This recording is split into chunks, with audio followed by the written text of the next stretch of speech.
Okay, so now hopefully you're motivated that washer cross-section looks like the things to do. Yeah? So let me talk about washer cross. Since the solid is created in a revolution on the vertical axis, we would normally integrate with respect to y.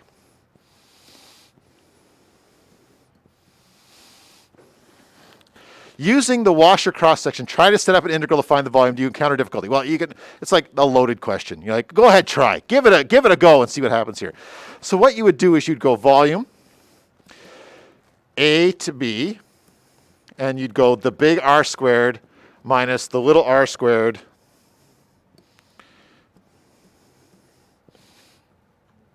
but dy. Yeah? We're going in the y direction, yeah? Yeah. Oh, yeah. That's the least of our problems. Yeah, this is a complete disaster to try and do it with washers. You're absolutely right.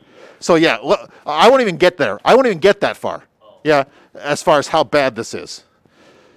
A to B, big R. Well, I'll know this. I'll know the x value. Yeah? And so I can get the x value, and I can talk about that in a radius. But to get that x value from the equation, what was the equation again? I got to get it from the other page. 3x minus x squared. But to get that second r from the inner x and figure that out, not that we couldn't do it, but holy crap. So let's just talk about the inner x for a second and talk about that radius, which is, oh, it's not x, is it? It's x and another 1. Yeah, to get the whole radius. So this radius is x plus 1 squared, which at first seems not too bad, except that that's x and that's y. So then we go back to this equation and try and solve for x. And then at that point, I think the party's over. Good luck solving for x and that, let alone finding the other y value, let alone finding the height. Like, it's a complete and utter disaster. So I'll just write, uh-oh. Big problem here. But cylindrical shells is bouncing up and down in the background going, I got this. I can do this with cylindrical shells. And it's not too bad. It's not the worst, let me tell you, once we walk through all the steps. Did you encounter difficulty? The main problem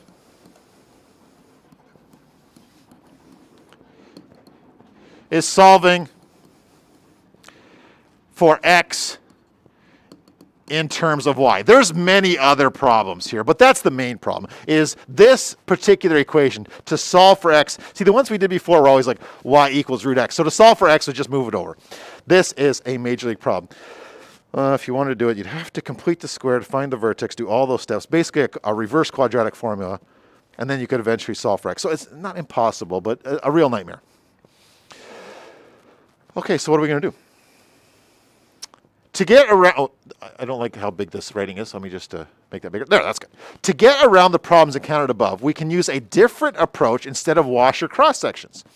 Imagine you're going to serve slices of cake. I'm about to. Instead of cutting the slice the usual way, okay, that's not the kind of cake. See, I'm going to cut the cake, and you're going to get a little slice like that. I only bought 2 cakes, so I don't know how much you're actually going to get here, but you get a little slice like that. That's the way to cut this cake.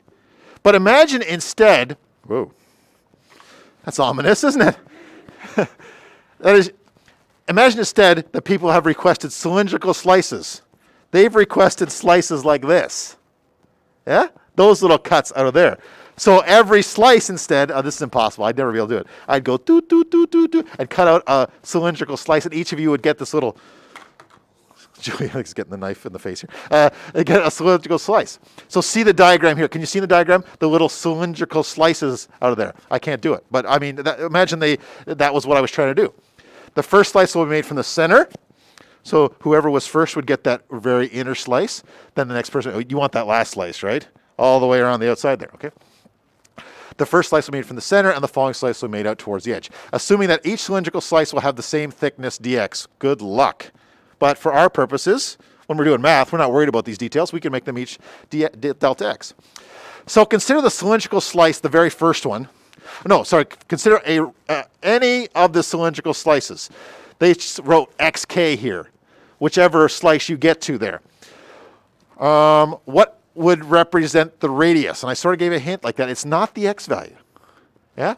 The x value is not the whole radius. The radius is one more than that. So it's not twice the x value. It's not the x value. 1 plus the x value. Weird situation because you've got the x value, then you have to add 1 to get over to that that axis of negative 1.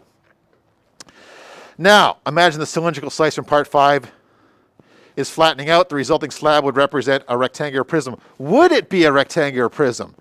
Well, not quite. Just look at that for a second. Imagine I gave you that slice. Your inner radius and your outer radius wouldn't be the same. So when I folded it out, it wouldn't be a perfect rectangular prism. But we've got math on our side. We've got limits on our side. And we're going, no, an infinitely thin little slice where the radiuses approach each other. So let me just answer these questions. Is it really a rectangular prism? No. The outer radius would be larger. How could we make the slab from part 6 more closely resemble a rectangular prism? Send delta x, is it x in the picture? Yes, delta x to 0. Make the slices infinitely thin. How would this affect the difference between the radius of the inner circle and the radius of the outer circle? Therefore, the radius of the inner heads towards the radius of the outer. Those two radiuses would now be the same. So that concern about it not quite being a rectangular prism, I've alleviated here. Okay? I know you're dying for cake. I got to make sure I can land this lesson. So let me just keep going for another couple minutes to make sure I'm going to nail this thing down. And while you're eating cake, I'll put the last example on. It'll be good. Weren't we talking about delta y a little while earlier, or have we switched it to like in terms of the x? We're going to have to do it if we were doing washers, we'd do delta y. If we're doing cylindrical shells, we're doing delta x. The shells would be this way. Okay, so even though we're rotating a y-axis. Yes, we're rotating around a y-axis, but we're going to have to use delta x for shells. Good. Assuming the following rectangle approximates the unrolled cylindrical. So here it is. Here's the rectangle. Here are the dimensions you would get. This is 2 pi r, which was xk plus 1.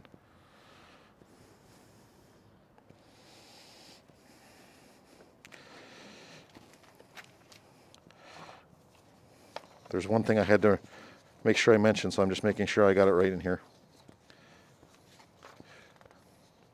Is this the moment I needed? Oh, no, this is not it. Okay. And the height. What's the height of each of these? That's hard. Luke? Is that y? Yeah, it's just the y value. Oh, so it's that equation. Yeah, right there. And we wanted x's, right? So I could write y there, but I'm not going to. I'm going to write 3xk minus xk squared. Don't let the xk's distract you here. Don't even look at the k's if you don't want to. The k's is just, you got piece 1, you got piece 2, you got piece 3, you got piece k. You know, this is just the individual slices. This is the slice of pie you got. Or sorry, this is not pie. It's the slice of cake you got. Create an expression for the volume of the rectangular prism above. Volume equals 2 pi xk plus 1 times the 3xk minus xk. Don't even write the k's if they're bothering you, if they're distracting you. They're irrelevant.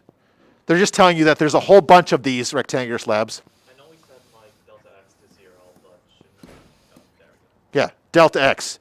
Length times width times height. And if you're worried about that formula, don't be. I'm going to give you a nice formula at the end that shows you, use this formula for cylindrical shells. It'll just say 2 pi radius height delta x. You know what I mean? It'll have it all in there for you. How am I doing? 25 minutes. It's close. More time here? State a Riemann sum. The Riemann sum would just be this. Add up all those rectangles. 2 pi, what was it? xk plus 1. Again, don't get distracted by the k's. The k's is just what we use in the Riemann sum to say there's lots of these. Each of you would have a slice of cake. You're like, yeah, where is that slice of cake? Isn't it time for the slice of cake? And then the definite integral. Here's what you really want. Integral from a to b of 2 pi x plus 1, 3x minus x squared dx. There, that's what we're after. And we'll have a formula for this, for the shells. The shells will be 2 pi, radius of the shell, height of the shell, dx, or dy, or dr, whatever we're talking about. Question. The integral doesn't have the k's anymore because the integral is saying add them all up, send delta x to 0, so we don't need the individual k's anymore. The Riemann sum is saying add them up, add up the individual slices, where the integral says no, just put them all together. We don't need the individual x anymore. That's happening here anyways. This a to b takes care of those intervals. We're going to take care of all the individual rectangles in there, our individual volumes. Okay, finish this. Then serve cake. Here we go. 2 pi out front, integral from, not a to b. Why did I write a to b? We know the x values. Did we get the x values? Seems like an hour ago now.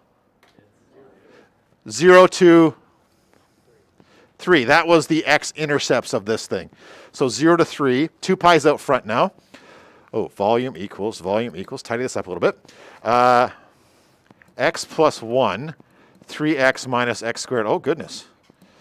Got some multiplying out to do here. Let me knock this thing down. Volume equals 2 pi, integral from 0 to 3, 3x squared minus x cubed plus 3x minus x squared dx. I'm getting distracted by the cake here.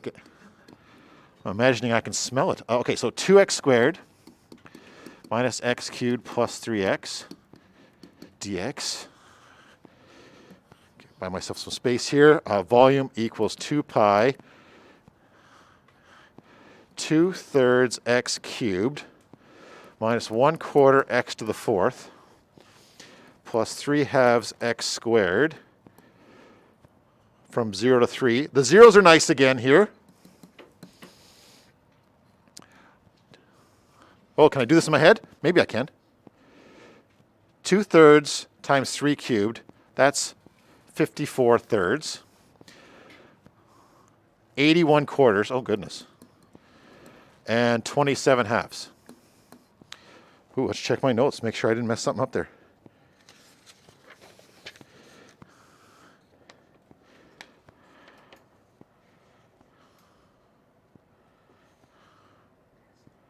Oh yeah, 54 thirds and 27 halves. Yeah, so when I punch this in my calculator, I get 45 pi over 2. You can double check that to see if I've got that right.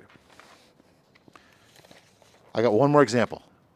That's what we're going to do. We're going to serve cake, and then I'll do the last example. Any questions about the integral? It was ugly because I had to multiply out brackets. There was lots of pieces to it. There's lots of fractions going on there. Those are the details you're going to have to work through, yeah?